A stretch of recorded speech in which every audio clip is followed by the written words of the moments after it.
Assalamualaikum warahmatullahi wabarakatuh. Puji syukur kehadirat Allah dengan mengucapkan Alhamdulillahirabbil alamin. Bersalawat kepada baginda Nabi Muhammad sallallahu alaihi wasallam dengan mengucapkan Allahumma shalli ala sayyidina Muhammad wa ala ali sayyidina Muhammad. Karena berkat perjuangan Nabi kita Muhammad sallallahu alaihi wasallam, kita bisa keluar dari zaman jahiliyah menuju indahnya Islamiyah dan manisnya ilmu pengetahuan seperti yang kita rasakan pada kesempatan kali ini. Nah, teman-teman, pada kesempatan kali ini saya akan membuat video penjelasan presentasi tentang salah satu judul mata kuliah Ulumul Hadis, yaitu pembagian hadis ditinjau dari segi kualitas. Nah, video sebelumnya kita bahas yang kuantitas, ini kita bahas yang kualitas. Pembahasan ini sangat penting karena tidak semua hadis memiliki tingkatan kekuatan yang sama. Para ulama hadis telah meneliti setiap hadis dengan sangat teliti, agar umat Islam dapat mengetahui mana hadis yang dapat dijadikan pegangan dan mana yang tidak. Kemudian, pengertian kualitas hadis. Nah, apa itu kualitas hadis? Kualitas hadis adalah tingkat kekuatan atau tingkat dapat diterimanya sebuah hadis berdasarkan penelitian para ulama. Bukan penelitian kita ya teman-teman, penelitian para ulama terhadap sanad. Nah, apa itu sanad? Sanad itu adalah rantai periwayatan. Dan matan. Nah, matan itu adalah isi hadis.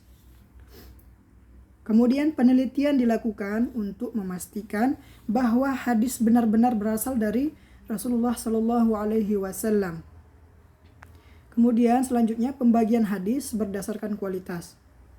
Secara umum, hadis dibagi menjadi 4 kelompok. Yang pertama hadis sahih, yang kedua hadis hasan, dan yang ketiga hadis dhaif, dan yang keempat hadis maudhu'.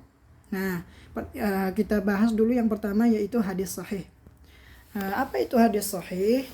Hadis sahih adalah hadis yang memenuhi seluruh syarat sehingga dapat diterima sebagai dalil. Syarat hadis sahih, ulama menjelaskannya bahwa hadis sahih memiliki 5 syarat. Nah, jadi hadis sahih ini punya syarat ya teman-teman. Sanadnya bersambung. Yang pertama itu sanadnya bersambung. Kedua, perawinya adil. Ketiga, perawinya kuat hafalannya atau disebut dengan dhabit. Tidak bertentangan dengan riwayat yang lebih kuat ataupun tidak syadz. Tidak syadz itu yang lebih kuat artinya. Nah, kemudian tidak memiliki cacat tersembunyi yaitu illat. Nah, illat itu artinya cacat tersembunyi. Jadi itu syarat-syarat hadis sahih ya teman-teman. Contohnya apa? Rasulullah Shallallahu Alaihi Wasallam bersabda, sesungguhnya setiap amal tergantung pada niatnya. Hadis riwayat Al-Bukhari dan Muslim. Innamal a'malu binniyat, sebagaimana kita sering dengar, innamal a'malu binniyat wa innamal likulli imri'in ma nawa, dan seterusnya. Nah, hadis ini termasuk hadis sahih dan menjadi dasar penting dalam ajaran Islam. Kemudian setelah hadis sahih, kita akan menjelaskan hadis hasan. Apa itu hadis hasan? Hadis hasan adalah hadis yang hampir sama dengan hadis sahih ya teman-teman. Hadis yang sama, hampir sama dengan hadis sahih, tetapi tingkat ketelitian hafalan perawinya sedikit di bawah hadis sahih. Jadi tingkat ketelitian hafalan hadis sahih dengan hadis hasan itu perawinya sedikit di bawah hadis sahih teman-teman. Walaupun demikian, hadis hasan tetap dapat dijadikan hujjah atau dasar hukum. Nah, contohnya banyak hadis dalam kitab Sunan Abu Dawud, At-Tirmizi, An-Nasa'i, dan Ibnu Majah yang dinilai hasan oleh para ulama. Nah, perbedaan hadis sahih dan hasan. Nah, kita perhatikan sama-sama teman-teman. Hadis sahih, hafalan perawinya sangat kuat. Kemudian, tingkatan kualitas paling tinggi. Dan hadis hasan, hafalan perawinya baik. tetapi tidak sekuat hadis sahih. Jadi masih lebih unggul hadis sahih daripada hadis hasan. Tetap dapat diamalkan. Namun kita bisa dapat mengamalkan keduanya. Jadi perbedaannya terletak pada tingkat kekuatan hafalan para perawi, bukan pada isi hadis tersebut. Nah, kemudian hadis dhaif. Pengertian hadis dhaif adalah hadis yang tidak memenuhi salah satu atau beberapa syarat hadis sahih maupun hasan.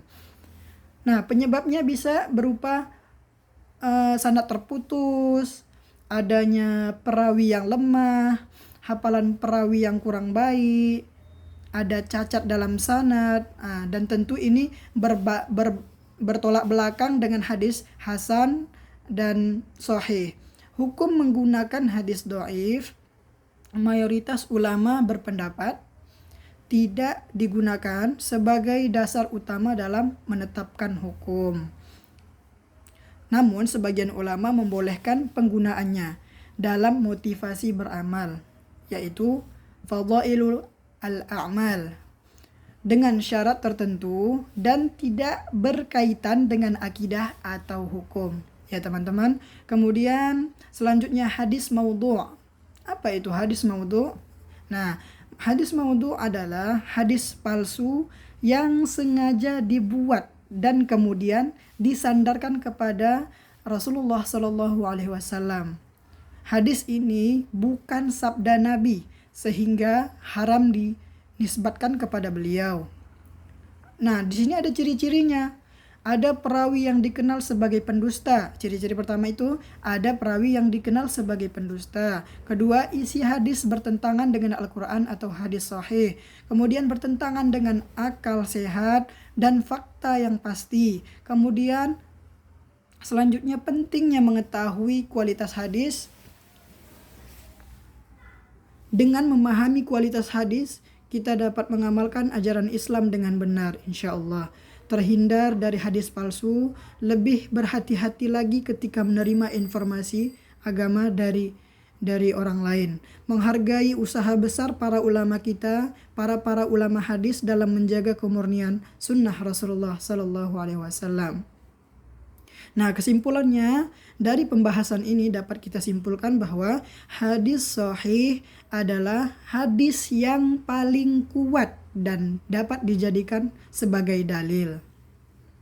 Nah, hadis hasan juga dapat dijadikan pegangan karena memenuhi syarat penerimaan meskipun tingkat hafalan perawinya sedikit di bawah hadis sahih. Kemudian hadis dhaif adalah hadis yang lemah sehingga penggunaannya sangat terbatas. Hadis maudhu adalah hadis palsu dan tidak boleh dijadikan pegangan. Karena itu, sebagai umat Islam kita hendaknya mengambil hadis dari sumber yang terpercaya dan mengikuti penjelasan para ulama. Mungkin referensi yang saya ambil dari kitab Taisir Mustalah Al-Hadis karya Mahmud At-Tahan. Kemudian kitab kedua Ulum Al-Hadis karya Ibnu Salah. Kemudian yang ketiga kitab dari Tadrib Ar-Rawi fi Syarah Taqrib An-Nawawi karya Jalaluddin As-Suyuti.